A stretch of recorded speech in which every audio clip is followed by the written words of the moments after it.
The cost of hearing loss to the Australian economy is already $12 billion a year.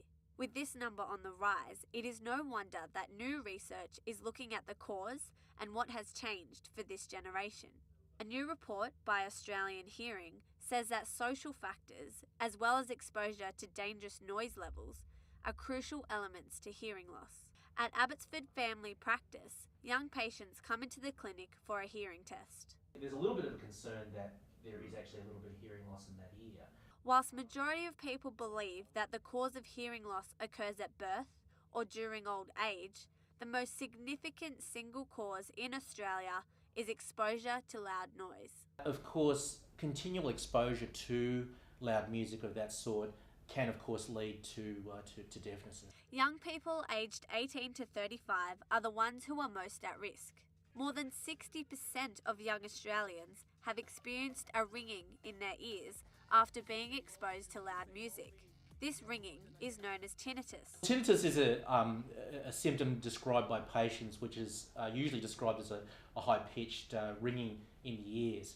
And it does in fact have many causes, but certainly exposure to loud noise, whether it be industrial noise or loud music, rock concerts and so on, can produce that. 37% of Australians suffer from hearing damage due to noise exposure.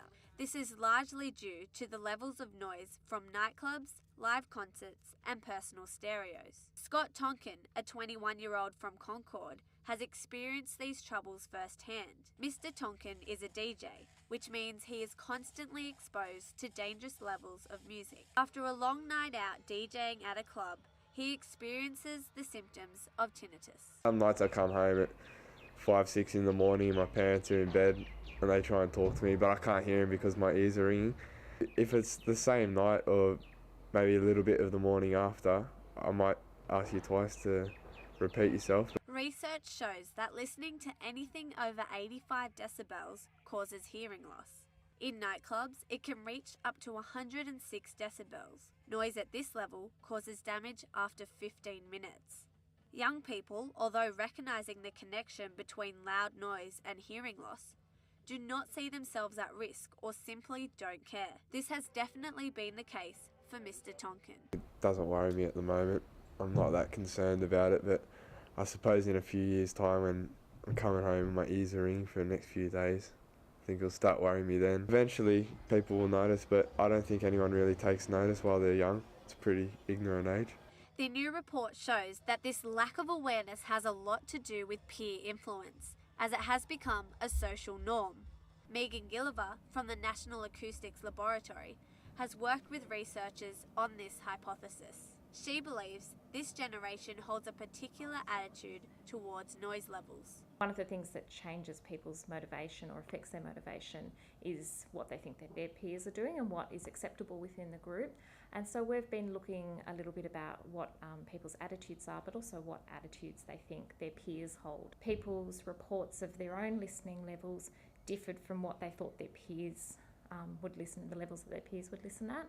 One, they might be underestimating their own risk because they think, well, I listen quieter than everybody else.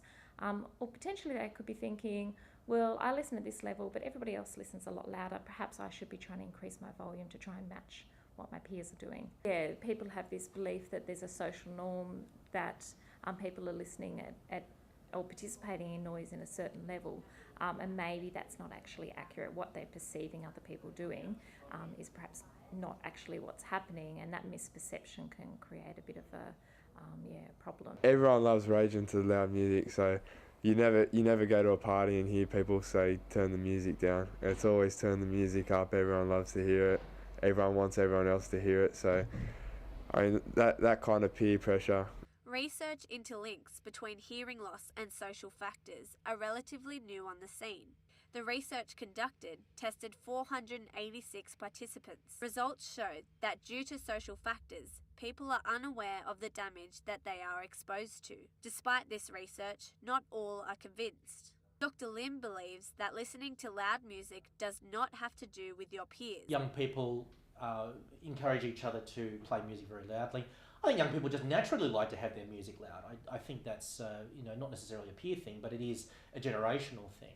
Overall, there is a concern amongst doctors about the increased exposure to loud noise. A suggested reason is due to the rise in technology such as iPods and lack of education and awareness about noise exposure. Yeah, the rise in technology has meant that a lot of people can get access to equipment that can put out high volumes, better amplifiers, different setup. Equipment is capable of putting out a lot stronger noise levels now. And I think we're perhaps just a little bit more aware that people are participating in those activities. Hearing loss isn't seen as a big kind of problem. It's there's no blood on the floor kind of problem. So I think there's that lack of awareness of what the outcomes are. This new research on social factors is just the beginning of looking at ways to prevent hearing loss in Australia. We're about to start actually a really big project looking at people's sort of exposure levels and stuff across Australia. Miss Gilliver's new research gives hope to reduce hearing loss in Australia. However, the question remains, what are the longer lasting impacts on Australia's public health system?